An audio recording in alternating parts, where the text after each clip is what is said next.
I read where you're supposed to have 5 vegetables and fruits per day. It's hard for me to get that many vegetables and even fruits into my body each day. So instead of trying to eat it all, I'm going to juice it. And for some people, it's okay to go ahead and substitute one of their meals with a juice. For me, the easiest way to get in my fruits and vegetables for the day is to juice them. So let's go ahead. I'm going to use a cup of everything you see here and mix it together. I've got red cabbage. I absolutely love the taste of red cabbage when it's juiced. I've got about a cup of spinach. Once this is all juiced down, that'll be about a cup. I have an orange beet, and I've never seen an orange beet before, so I had to just buy it.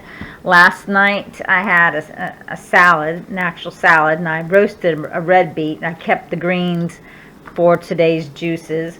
I'm going to put an avocado in my blender along with my frozen raspberries and a half a cup of orange juice. So let's get this cabbage chopped up and everything put into my juicer. I've got my blender already with the orange juice, raspberry, the frozen raspberries, and the avocado in it, waiting on the juices from the juice from my juicer.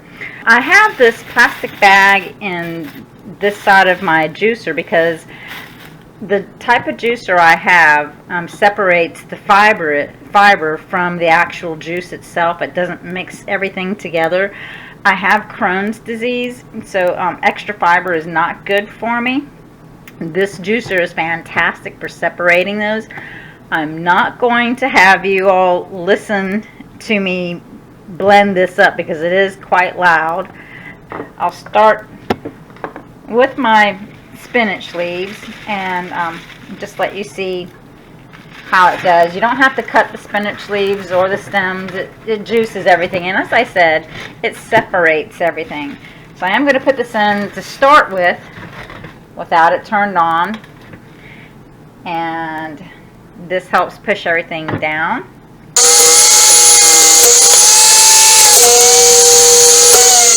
I'm going to stop it just for a moment just to let you know I like to alternate between the different vegetables that I do put into the juicer. Like I started with the spinach, then I put the cabbage in. I'm probably going to go ahead and put my beets in next.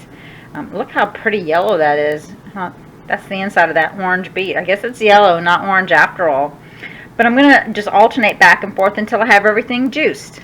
I've finished juicing all of my vegetables. Here they are. Look a little layered right now. I'm going to go ahead and strain my juice into the blender. There we go. Wow, look at all that. That's going to last me all day. That's not going to be just for breakfast. That's going to be an all-day smoothie. I do call it a smoothie because I do use frozen fruits in here. Plus the avocado is going to help make it a little smoother as well. You know how loud a blender is, so I'm not going to suffer you through the blending process. There we are. I've got my eggs, bacon, toast, and my vegetables and fruits for the rest of the day. Here's my breakfast. My 5 cups of vegetables and juice was my things to do today to go along with my breakfast. You can make this either a substitute for one of your meals, or like me, make it to go along with a meal. Comment below your favorite vegetables and fruit combinations to make your juices, and let's all juice today.